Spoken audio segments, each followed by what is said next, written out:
보십시오. 외도는 부처의 뜻을 알지 못함으로 힘써 공부하는 것을 최고로 삼지만 이는 성인의 뜻과는 어긋나는 것이니 하루 종일 바쁘게 연불하고 경을 읽어도 본성에는 어두워서 윤회를 면치 못한다. 외도들은 부처의 뜻을 알지 못해서 힘써 공부하는 것을 최고로 삼는 사람들, 그 외도라고 부르잖아요, 달마 스님이. 힘써 공부하는 거, 힘써 열심히 갈고 닦는 것을 최고로 삼는 거, 이게 외도란 말이에요. 힘써 갈고 닦는 게 아니에요. 이 공부는 마음으로 힘쓰는 거지, 겉으로 힘쓰는 게 아니에요. 막 절을 열심히 해가지고 힘쓰고, 참선 열심히 해서 힘쓰고, 그냥 좌선 특정한 모양을 가지고 열심히, 그게 아니에요. 진짜 참선은 그게 아니에요. 선에 참여하는 게 참선이에요. 여러분 오늘 법문 들으러 왔어요? 아니면은 참선하러 왔어요? 여러분이 여기 오는 거는 참선하러 오는 거예요. 참선은 앉아 있는 건 좌선이라고 불러요. 좌선. 근데 참선은 선에 참여하는 게 참선이에요. 그 지금 선법문을 듣는 게 참선이에요. 그래서 옛날 초기 이제 선사 스님들의 시대에서는 뭐가 참선이었냐면 전부 다 스님들이 스승이라고 하는 그 스승 밑에 가가지고 우르르 몰려들어서 거기서 그냥 사는 거예요. 그러면서 스승과 같이 밥 먹고 빨래하고 청소하고, 그땐 자급자족했으니까 농사 짓고, 그럼 대중생활 사는 거예요. 그냥 그게 공부예요. 그게 공부. 그럼 따로 공부하는 게 없어요. 그냥 하루하루 사는 게 공부지. 하루하루 일하면서 사는 게 공부. 그러니까 용상방이라고 해서 스님들이 저마다 다 자기 할 일이 정해져 있단 말이에요. 다. 왜 그렇게 참선하는 선방에 벽에다가 참선하면 되잖아요. 가만 앉아 있으면 되잖아요. 우리가 생각하기엔 앉아 있는 건데. 그런데 왜 앉아 있는데 그 용상방 같은 걸 만들었을까요? 일의 목록이거든요. 너는 이 일해라, 넌 이 일해라, 넌 이 일해라. 그게 선방이에요. 선방은 앉아 있는 데가 아니라 일하는 데예요. 하루 종일 자기 일하는 곳이에요. 그러나 거길 왜 선방이라고 하느냐? 스승이 선을 가르치니까. 가르치는 게 아니라 가르치니까, 가르쳐 보이니까. 아침 저녁으로 계속해서 조참맛 만참 계속해서 선의 법문을 하루에 5분 10분씩 20분씩 서서 들었어요. 그냥 그렇게 내 직지의 법문을 하니까, 그러니까 거기가 선방인 거예요. 선원인 것이고, 선에 참여하는 게 참선이에요. 그러니까 여러분들은 참선 수행자예요.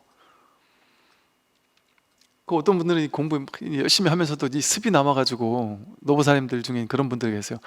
스님, 저도 모르게 그냥 계속 법문 듣고 공부하고, 정말 이 간절함이 하루 종일 정말 내가 막 속이 타들어갈 정도로 이걸 알고 싶은데, 하루 종일 정말 여기에 막 사무쳐 있는 느낌이 막 너무 드는데, 내 태어나서 내 그렇게 오랫동안 선방 다녀보고 오랫동안 기도도 해보고 다 해봤지만 지금처럼 이렇게 사무치게 알고 싶은 적은 처음인데,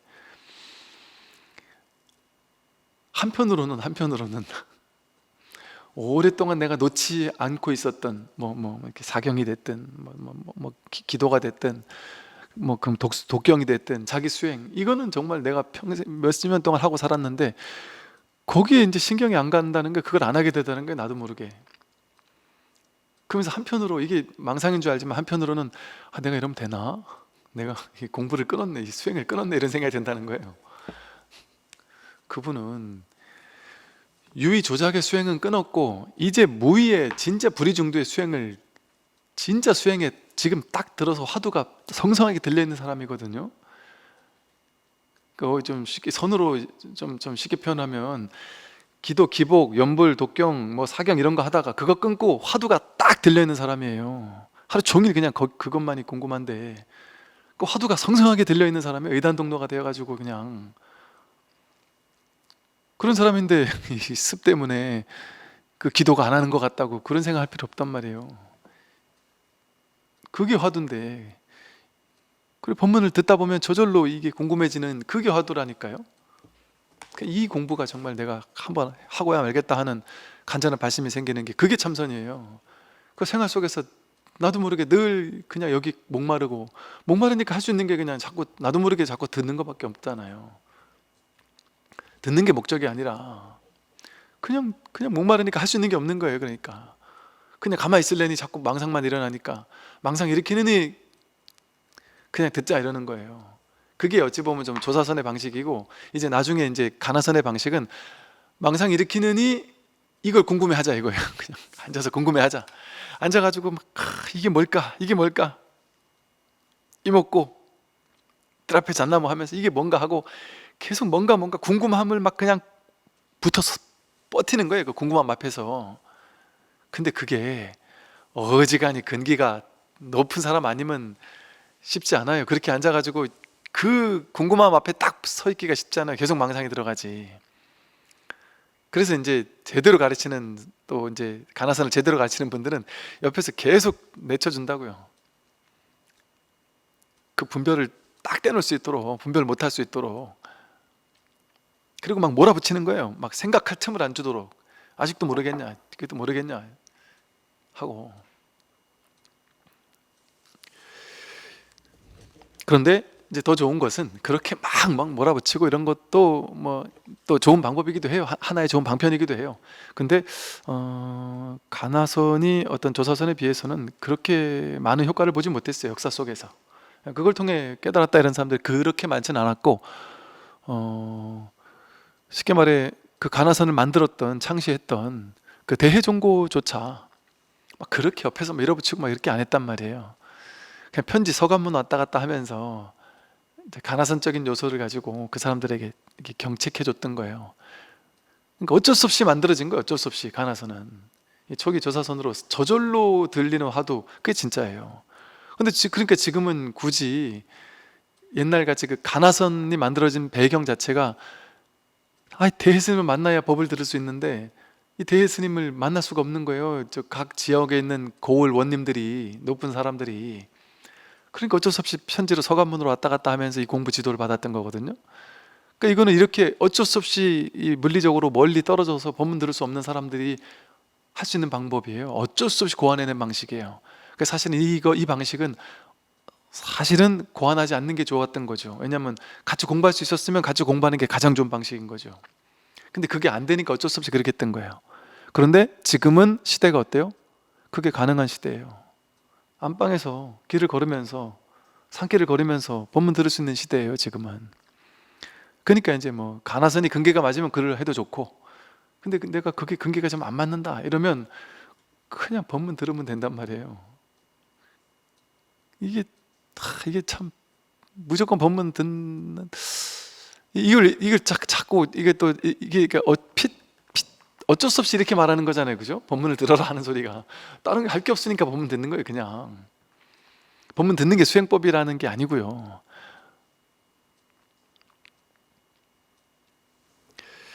그래서 법문 듣는 수행을 제가 얘기하는 게 아니에요.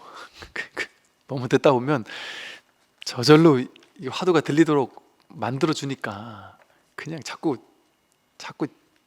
이 공부를 안 할 수 없도록 만들어 준단 말이에요, 계속. 그래서 힘써 공부하는 것을 최고로 삼는 건 외도다 이랬어요. 이는 성인의 뜻과는 어긋난다, 부처님의 뜻과는 어긋난다 이랬습니다. 하루 종일 바쁘게 연불하고 경을 읽어도 본성에는 어두워 윤회를 면치 못한다. 아무리 뭐 1000만 번, 억만 번 연불하고 독경했어도 본성을 확인하지 못하면 윤회를 면치 못해요. 윤회 고통, 윤회라는 말은 나고 죽는다는 얘기가 아니라 괴로움이 반복된다 이 소리예요.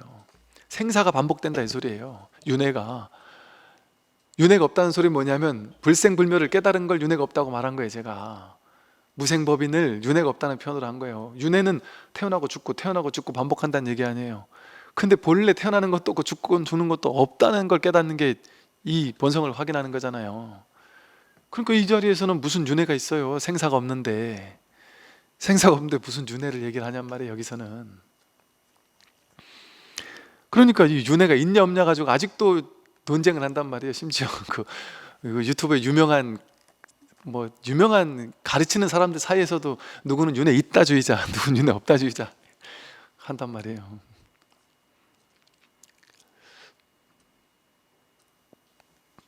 알 수가 없죠. 그거 어떤 마음으로 그렇게 하는 건지. 부처는 한가한 사람인데 어찌 바삐 다니며 명성과 이익을 구하는가. 부처는 한가한 사람이란 말이에요. 어찌 바삐 다니며 명성과 이익을 구할 게 있겠느냐.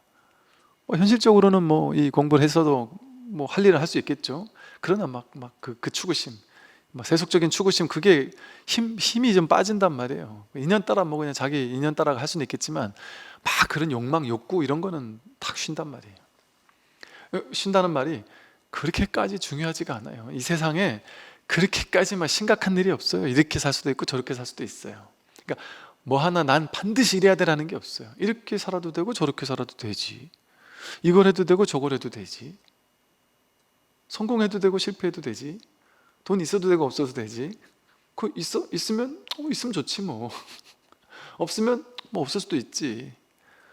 뭐 그렇게 크게 심각한 게 없단 말이에요. 이럴 수도 있고 저럴 수도 있어요. 삶이 죽을 수도 있고 살 수도 있어요.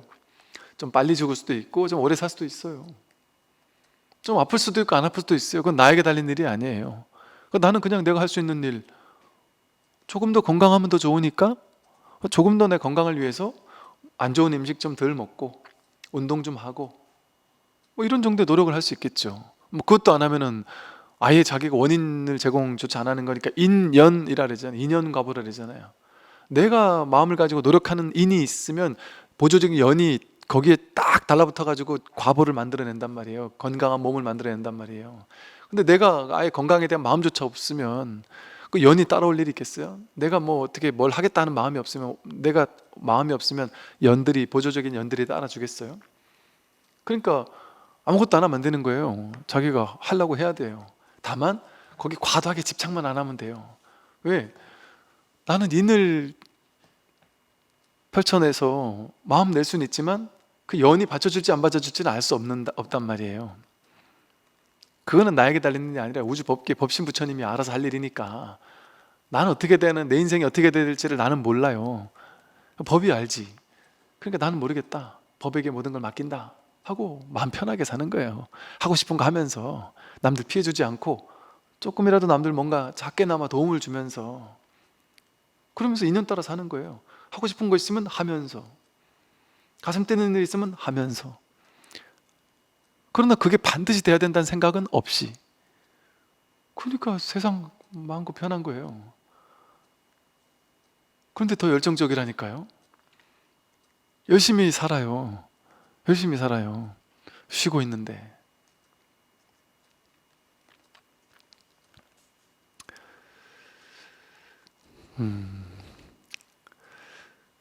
보세요. 부처는 한가한 사람인데 어찌 밥빛 아니며 명성과 이익을 구하는가?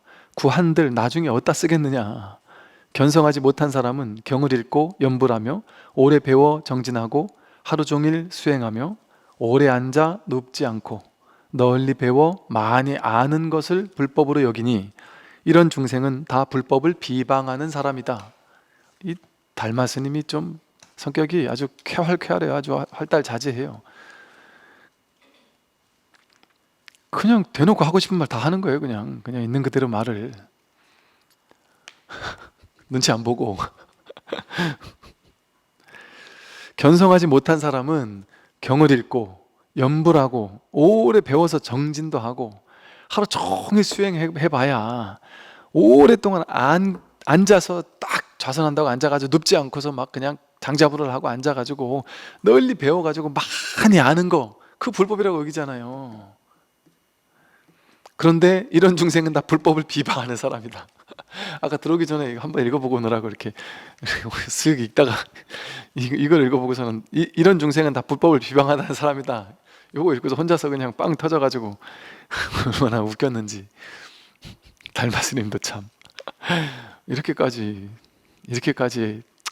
뭐 할 일인지 모르겠지만 틀린 말은 아니에요. 또 이것도 이런 측면이 있으니까.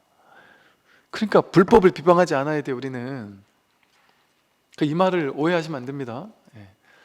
이렇게 하는 사람이라고 다 불법 비방하는 사람인 건 아니죠. 근데 이렇게까지 강력한 방편을 쓴 이유는 뭐겠어요? 그렇게 하는 사람들을 한번 깨뜨려 주려면 그 사람들 정신 바짝 차리게 해줘야 될 거 아니에요. 그럼 그냥 센 말을 한마디 해줘야 그 사람이 정신 번쩍 차릴 거 아니겠어요? 그러니까 이런 말을 하는 방편을 썼단 말이에요.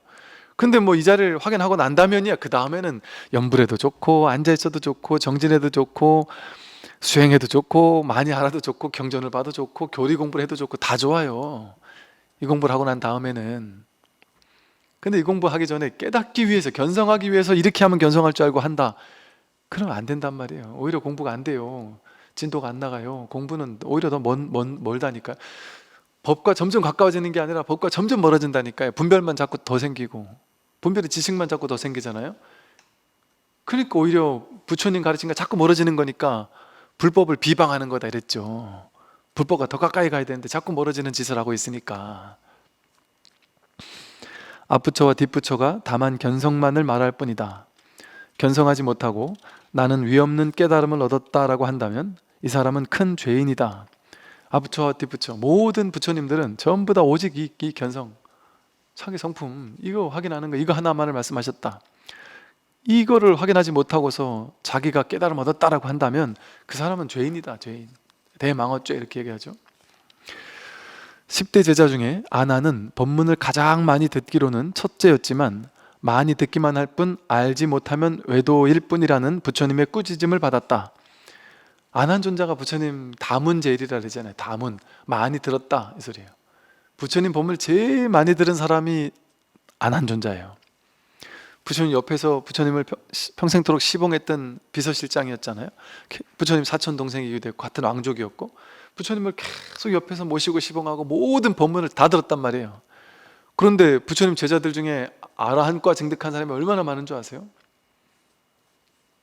그냥 대충 부처님 열반하시고, 야 부처님 말씀하신 걸 모아야 되지 않겠니? 좀 모일 수 있는 사람들 좀 모여봐.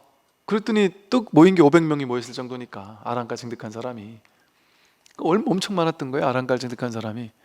그러니까 어지간한 부처님 법문 좀 들었다 하는 사람은 다 깨달은 거예요. 다 아란가 증득한 거예요. 그런데 가장 법문 많이 들은 아난존자는 그때까지, 부처님 열반하실 때까지 못 깨달았어요. 부처님 열반하시고 나서 깨달았어요. 그러니 아난존자는 법문을 가장 많이 듣기로는 첫째였지만서도 많이 듣기만 할 뿐 이걸 제대로 깨닫지 못하면 너는 외도에 불과해 하는 꾸지람을 부처님께 들었단 말이죠. 차례로 여럿을 닦아서 증득해 아는 것이라고 한다면 인과에 떨어진다. 여러 가지 수행들을, 여러 가지 수행, 온갖 기도 수행 방법들, 온갖 그 방법들을 차례차례 닦아가지고 1단계 증득하고 2단계 가고 3단계 가고 4단계 가고 이렇게 단계를 많이 만들어 놓으면 장사는 잘 돼요. 그 사람들의, 중생들은 훨씬 혹해요. 왜?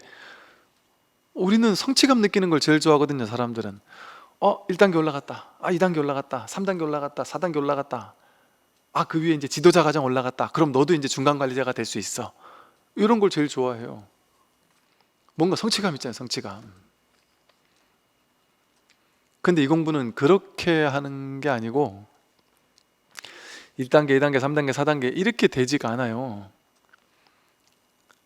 아무리 30단계, 50단계를 30년, 50년 동안 갈고 닦았는 사람도 못 깨달은 거를, 아무것도, 불교는 불자도 모르든 아무것도 모르던 사람이, 어떤 경우는 심지어는 타종교인들이 아무것도 모르던 사람이 막 심지어는 정신적으로 너무 스트레스 받고 힘들어서 막 그냥 우울증과 깊은 자괴감에 빠지고 외로움, 공황장애 이런 거에 막 허덕이던 사람조차도 문득 내가 진짜 이렇게 못 살겠다 싶어서 공부하면 한 1, 2주, 한두 달, 1, 2년 만에도 깨달을 수 있어요. 쉽게 말하면 문득 깨달을 수 있어요. 이 공부가 그게 놀라운 점이에요. 세상 공부는 갈고 닦아서 열심히 한 사람이 그 결과를 얻잖아요. 땀은 배신하지 않는다 이러잖아요. 땀 흘린 만큼 잘해요. 요즘 춤추는 사람들 보세요. 댄서분들 얼마나 열심히 하겠어요. 열심히 하는 만큼 잘하겠죠. 가수는, 댄서도 그러겠지만 가수든 특히나 열심히 하는 만큼 플러스 타고난 어떤 재능 이런 게 있으면 또 잘하겠죠. 그죠? 열심히 해야지 그 결과, 인과의 결과를 얻는단 말이에요. 공부 열심히 하는 사람이 그 결과로 공부 잘하잖아요. 근데 물론 거기도 또 타고난 게 있어야 돼요. 공부도 타고난 머리가 있어야 돼요. 우리 같은 사람은 딴 사람보다 10배를 해도 원하는 대학을 못 갈 수도 있어요. 이를테면 우리가 가고 싶은 대학을 못 갈 수도 있어요. 머리가 안 좋게 태어나면. 그러니까 되는 사람이 있고 안 되는 사람이 있단 말이에요. 아무리 해도 안 되는 사람이 있단 말이에요. 해도 안 된 사람이 있단 말이에요. 그리고 열심히 노력했는 해가지고 하는 거란 말이에요, 다. 근데 이 공부는 그 두 가지가 다 아니에요. 타고나는 거 없어요. 왜? 100% 모두가 다 타고났으니까. 이거는 완벽하게 100%다 타고났으니까. 그리고 그걸 지금도 쓰고 있으니까. 100% 자제하게 활용하고 있으니까. 그러니까 타고난 게 모두에게 다 공평하게 타고났어요. 모두 다가 자기가 서울대 높은 대학을 갈 수 있는 능력을 타고난 게 아니라 이미 그 자리에 있단 말이에요. 그러기 때문에 내가 그런데 딴 데 보고 있는 거예요. 그러니까 제가 그 얘기 하잖아요. 앞에 거울이 있어요. 아니, 그러니까 유리창이 있어요. 유리창 너머로만 안경을 내가 맨날 끼고 있는데 안경 너머로 세상만 보고 살았어요. 근데 내가 늘 안경을 보고 있었거든요. 안경 유리알을 보고 있었거든요. 근데 유리알은 안 보고 맨날 밖에만 집중하고 있었으니까 유리알을 못 봤지. 근데 밖에만 보다가 문득 이 유리알이 여기 있었구나 이거 확인하는 거예요. 늘 여기 있던 거구나. 그러니까 이게 시간이 걸립니까? 문득 보는 거지. 이게 시간이 걸리나요? 문득이에요. 인과가 아니에요, 이거는. 어쩌지 하다 보니까 그냥. 그래서 이 깨닫는 건 어떻게 깨닫는다고 하느냐면 열심히 노력하다 보면 깨닫는 게 아니라 잘못 헛디뎌 가지고 깨닫는다 이래요. 쉽게 말해. 정상적으로 일보 가서 정식적으로 착착착 이런 사람이 깨닫는 게 아니고, 이렇게 열심히 가다가 차례대로 갈고 닦아서 결국 깨닫는 게 아니고, 그렇게 못 깨닫는다는 거예요. 그렇게 못 깨달아요. 이렇게 돼보고 저렇게 돼보고 할 수 있는 게 없고 방법이 없고, 방법은 없는데 난 하고 싶고, 그런데 해서는 안 되고 방법이 없으니까 이러지도 저러지도 못하다가 그냥 어찌하지 못하는, 그냥 은산철벽에 딱 갇힌 것처럼 어찌하지 못하다가 그냥 헛디뎌 가지고 되는 거예요. 정상적으로 한 발 한 발 디뎌서 되는 게 아니란 말이에요. 정상적으로 정문을 첫 번째 대문 열고, 두 번째 대문 열고, 세 번째 방문 열고 그래가지고 딱 도착하는 게 아니고, 뭐를 비유를 하냐면, 이 견성의 체험은 어떤 느낌이라고 하느냐 하면, 자다가 눈을 딱 떠보니까 바로 도둑이 와가지고 목에다 칼을 딱 들이밀고 있다는 거예요. 밖에서부터 도둑놈이 나 간다 하고 한 발 한 발 오는 게 아니고, 그냥 눈 떠보니까 바로 도둑놈이 코앞에 와 있더라 이 소리거든요. 단계가 아니라는 소리예요. 정상적인 절차를 밟아서 하는 게 아니라는 소리예요. 인과법이 아닌 거예요. 그러니까 열심히 갈고 닦는 노력을 통해서는 안 되는 게 이 공부입니다. 그러니까 제가 여러분에게 공부하는 방법 가르쳐 주나요? 그냥 법문 들어보세요. 할 거 없으면 그거라도 해보세요. 하면 없으니까 그냥 그렇게밖에 할 수가 없는 거지. 이렇게 하세요 하나요? 이렇게 하라는 것 같은 뉘앙스로 얘기를 했다 그 다음날 그것도 뺏는단 말이에요.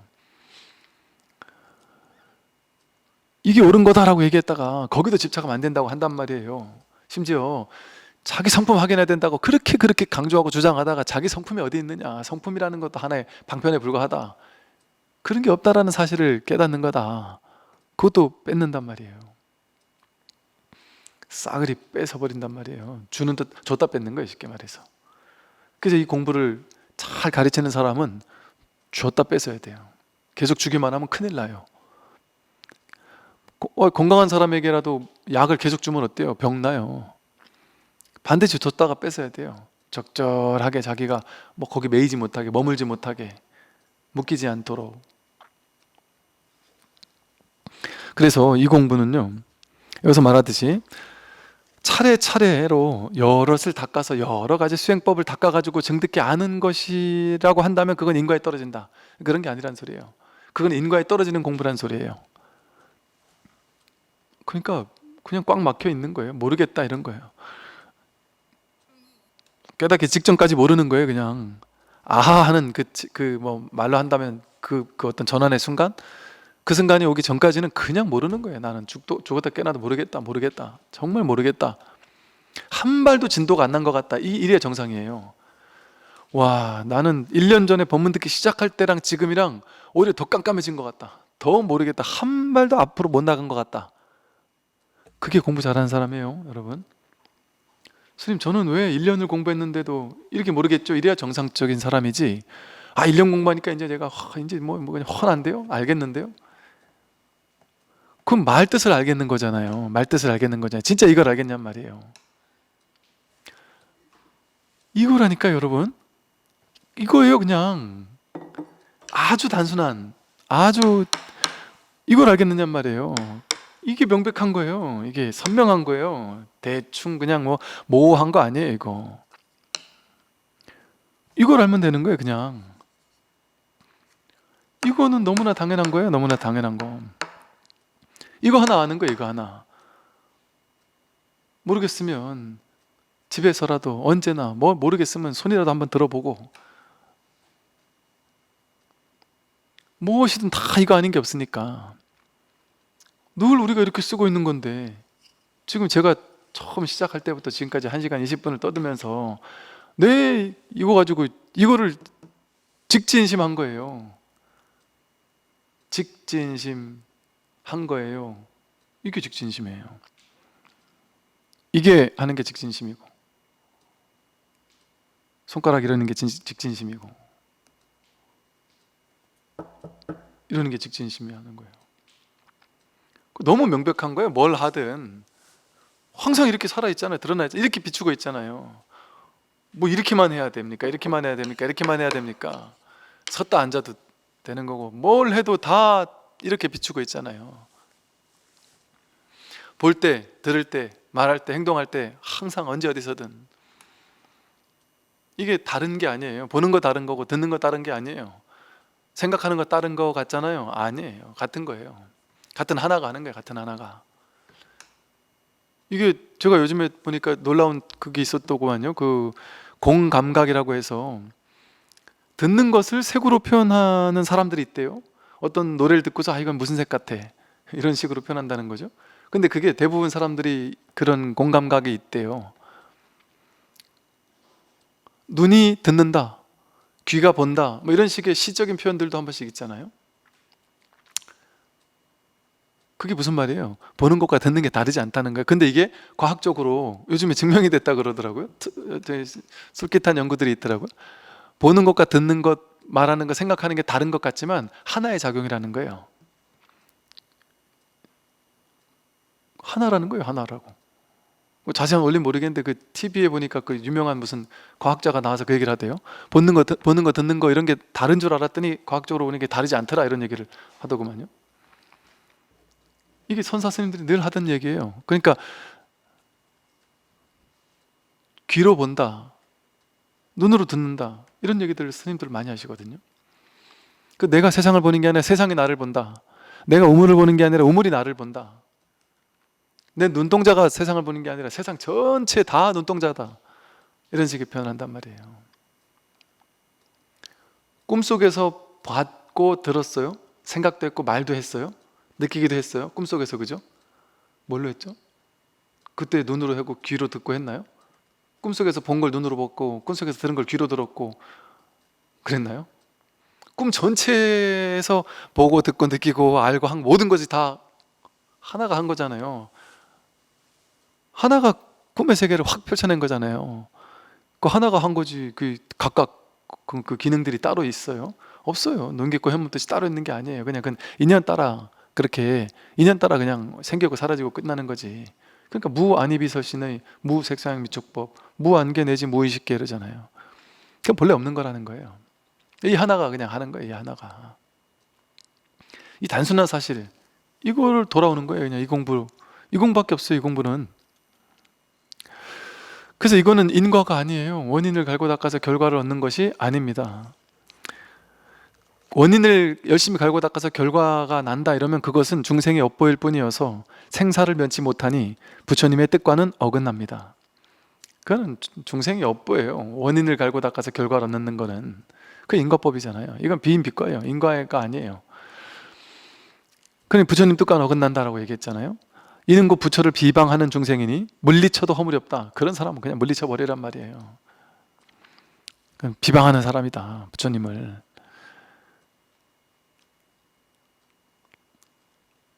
경에 말하기를 천재, 일천재라 해가지고 성불할 자격도 없는 사람, 성불할 조건이 아예 없는 사람. 그래서 뭐 예를 들어 뭐 아버지를 죽이고 어머니를 죽이고 부처님 몸에 피를 내고 대중의 화합을 깨뜨리고 뭐 이런 어떤 오욕죄를 지은 사람, 그런 사람들을 이 일천재라 그러거든요. 최악의 죄를 지은 사람들, 그 사람들은 성불할 씨앗이 없다 이래요. 그런데 또 경전에서는 그런 건 없다. 일천제도 성불할 수 있다. 그래서 일천제 성불설 뭐 이런 말이 있어요. 모두가 다 성불한다는 소리예요. 일천제라는 게 없다. 성불하지 못할 종성을 지닌 사람은 없다 이 소리예요. 그리고 일천제라고 방편을 쓴 경전에서는 왜 그랬느냐, 너가 분별을 쥐고 있는 동안은 죽었다 깨나다 부처 안 된다 이 소리죠. 분별을 쥐고 있는 사람은 그게 일천제인 거예요. 분별을 놓지 않고서는 못 깨어나니까. 그래서 일천제는 성불 못한다 이 말은 그래서 쓰는 말이고, 일천제도 성불한다 이 소리는 아무리 분별을 지금 쓰고 있는 사람도 그 사람도 깨달을 수 있는 거죠. 분별 탁 놔버리면 끝나는 거니까. 그래서 경에 말하기를 일천제는 신심을 내지 않으니 물리쳐도 허물이 없다라고 하였다. 일천제는 막 그냥 물리쳐버려도 허물이 없다 이렇게 얘기를 했어요. 만약 신심만 있다면 그는 이미 부처의 지위에 있는 사람이다. 만약 그나 이 일천제는 이 법의 자리에 대한 신심을 내지 못한단 말이에요. 이 무분별지에 대한 신심이 없단 말이죠. 그게 이걸 믿는 마음이 없는 거예요. 이 공부할 마음이 없는 거예요. 이 분별심을 조복한다라는 이 공부를 모르는 거예요. 왜? 분별만 아니까. 내 머리로는 분별만 이해되니까 이 무분별지가 이해할 수 없는 거예요. 무분별지를 도저히 감당할 수 없는 거예요. 그러니까 이 공부를 믿질 못해요. 심지어 이 자리를 확인하고 나서도 믿을 수가 없어요. 정말일까? 한동안 못 믿는다니까요. 요만한 믿음이 있어요. 처음에 내가 확인한 것 같아 하다가 계속 이걸 못 믿어가지고 계속 거기서 한 10년 20년 맴도는 사람들도 있다니까요. 그 100% 못 믿어서 그냥 그게 단데 여기 뭐가 더 있을 것 같고 이렇게 아무것도 아닌 걸 수가 없다 하고 이거 100% 믿어버리면 끝나는데, 그래서 이게 믿음의 성취, 신성취다. 깨달음은 신성취다. 믿음의 성취다. 이렇게 표현을 해요. 그 옛날 큰 스님들은 이 수자가 믿음이 장합니다 이러면 깜짝 놀라면서 뛰쳐나왔다 그러죠. 믿음이 장하다는 거는, 믿음이 훌륭하다는 건 법의 안목이 투철하다는 소리거든요. 이 공부에서는. 그래서 이 신심을 내지 않는 그 사람이 일천제인 거죠. 그냥 신심만 있으면 그는 부처의 지위에 있는 사람이다. 만약 견성하지 못했다면 점차적으로 공부를 취해 나가는 것이 별 소용이 없다. 견성하지 못했으면 점차적으로 공부를 갈고 닦아 나가는 거, 취해 나가는 거, 그건 뭐 별 소용 없어요. 저는 옛날에 불교 공부하는 게 너무 좋으니까, 불교 공부하면 현실적인 이익이 있고 행복해지고 좋으니까 사람들한테 내가 좋아하는 사람이면 어떻게든 포교하려고, 그 사람이 싫어하는 방법을 써서라도 어떻게든 포교하려고 막 기를 쓰고 노력을 한 적도 있었어요. 어릴 때는. 왜? 그게 잘하는 건, 그게 포교인 줄 알았고 그게 잘하는 건 줄 알았으니까. 그런데 이제 시간이 지날수록 지금은 전혀 안 그래요. 아무리 아끼는 사람이라 할지라도 억지로 이 공부해라 이런 말 안 해요. 아예 억지로 한다고 이 공부 못 하거든요. 이거는 그런 억지로 붙잡아 놓고서 하도록 시켜가지고 할 사람, 그럴 사람 없어요. 그렇게 하는 경우 공부가 아니에요. 아니 뭐 사실은 공부라든지 뭐 다른 것들은 억지로 끌어다 놓고 너 혼날래 이러면서 시키면은 어느 정도까지 할 수 있잖아요. 마음이 안 나도 그냥 따라 할 수 있잖아요. 부모님이 너 공부해 이러고 막 아무리 쪼면 하기 싫어도 조금은 할 수 있잖아요. 이 공부는 지식 늘리는 건 할 수 있겠죠. 억지로 하라 해도. 근데 이거 깨닫는 일은 자기가 마음이 완전 자기가 진심으로 하고 싶은 마음이 있어도 들똥말똥인데, 하기 싫은데 억지로 누가 시켜서 한다? 못해요. 절대 못해요. 그래서 될 것 같으면 뭐 호출에 갖다 놓고 막 폐사라도 하게 시킬 수 있겠죠. 그렇게 안 돼요. 자기 발심이 있어야 돼요. 자기 발심. 그러니까 절집안에는 출가가 자유인 거예요. 환속도 자유인 거예요. 부처님 당시에는 더 자유였어요. 부처님은 출가하겠습니다. 오라 비구요. 그럼 끝났어요. 바로 그때부터 스님인 거예요. 머리 깎고. 아무런 형식이 없어요. 아무런 조건이 없어요. 출가하겠습니다. 오라 비구요. 승낙한다. 그럼 끝이에요. 스님, 부처님 저는 도저히 좀 안 맞는 것 같습니다. 가겠습니다. 잘 가서 잘 살거라. 끝이에요. 그럼 바로 가는 거예요. 그리고 또 와요? 그럼 오라 비구요. 가요? 그럼 잘 가라. 그렇게 8번, 9번 하다가 9번째 와가지고 깨달은 사람도 있으니까. 그런 게 출가예요. 아무 벽 없는 거, 아무 경계가 없는 거, 허물이 없는 거. 제가 출가자에 무슨 그런 엄청난 뭐 몇 개월 동안의 기간이 필요하고, 이건 이제 사회 문화적으로 만들어진 거지, 그게 절대적인 건 아니라는 거죠. 그것도 뭐 제가 뭐 무시하는 건 아니지만 부처님 당시엔 그런 게 없었어요. 왜? 그 말이 뭔 말이겠어요? 그냥 이 공부할 사람은 아무나 해도 된다 이 소리예요. 누구나 마음만 내면 그 자리에서 출가자다 이 소리예요. 아무런 경계가 없어요 여기는.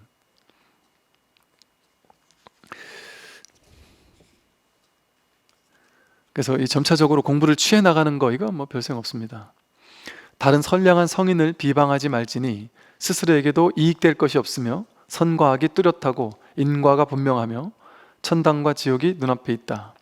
다른 선량한 성인을 비방하지 말지니, 비방하지 말아야죠. 이게 본인이 아직 모르면, 본인은 알거든요. 자기가 모르는 거를, 미진한 거를 분명히 알아요. 아무리 훌륭한 위치에 있고 뭐 많은 사람들이 구름처럼 나를 쫓아오고 뭐 이런 훌륭한 높은 자리에 올라가 있어도 본인은 알아요, 미진함을. 본인은 아직 내가 공부 안 된 걸 알아요. 그러면은 다른 성인을 비방하면 안 되죠. 본인이 모르면은 그냥 조용히 공부하면 될지언정. 그러면 스스로에게도 전혀 이익될 게 없죠. 수희 찬탄을 해야만 자기도 거기에 조금 근사치 갈 수 있지, 수희 찬탄만 해도 내 공부가 그 공부와 같아질 확률이 높아져요. 부처님을, 스승을 찬탄만 해도. 왜 그럴까요? 내가 진짜 내 마음처럼 찬탄하는 거는 내 마음이에요. 그거는 내가 저 사람의 깨달음을 내가 진심으로 수위 찬탄하면 그 마음이 내 마음이 된다니까. 왜? 한 마음밖에 없으니까. 그 마음이 내 마음이에요. 내가 시기 질투하면 나는 그 시기 질투하는 그 수준으로 떨어져요.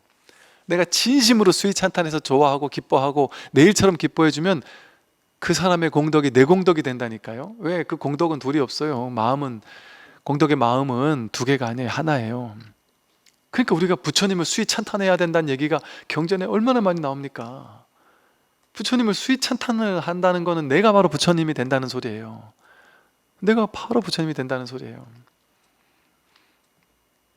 이거 과학에서 양자 물리학 같은 거 공부해 보면 이런 얘기 되게 흔하게 나오거든요. 내 마음으로 정말 진심으로 이렇게 너다라는 생각을 잊고 그 사람이 잘하고 막 뭔가 기쁘고 행복한 걸 저 사람은 기쁘구나 이런 생각을 잊고 진심으로 나도 모르게 어느 순간만 몰입돼 가지고 그 사람과 동화돼 가지고 내가 그 사람인 것처럼 진심으로 기뻐하고 좋아하잖아요.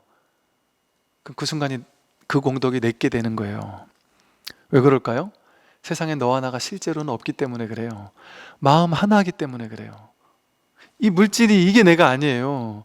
내가 저 사람의 마음이 너무 기쁜 막 하는 내용을 내가 진짜 나인 것처럼 수위 찬탄할 때 이 마음이 여기 있지 않아요. 그 마음과 내 마음이 하나예요. 거기에서 하나예요. 한 마음.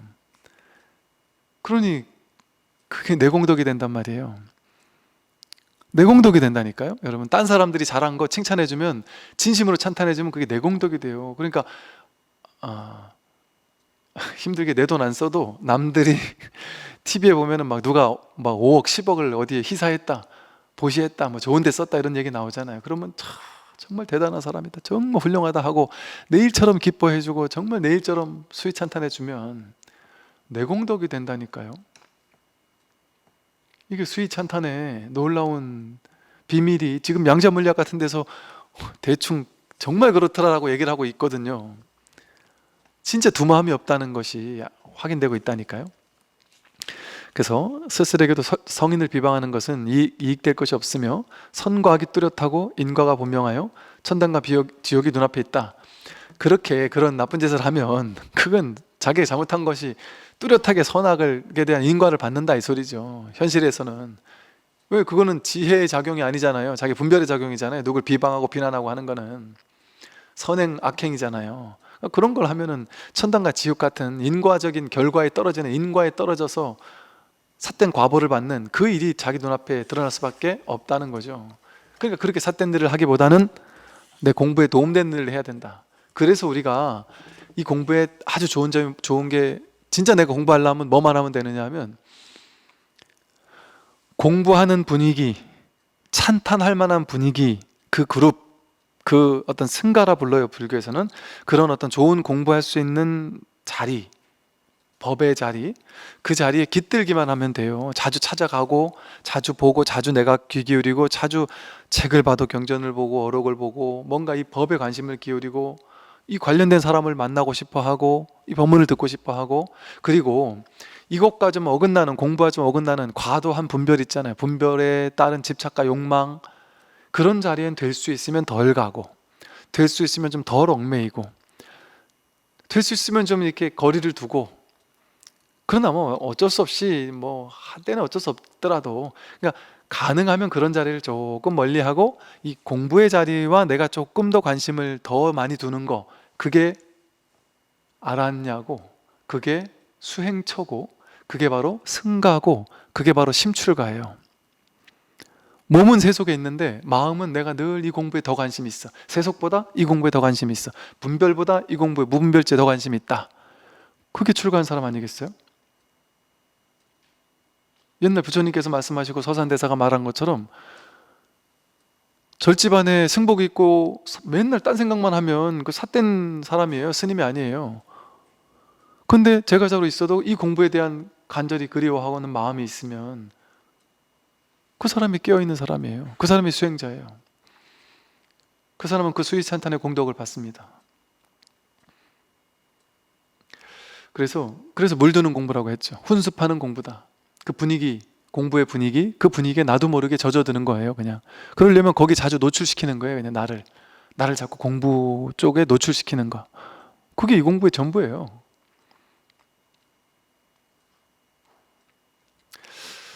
오늘 여기까지 말씀드리겠습니다. 네, 성불하십시오.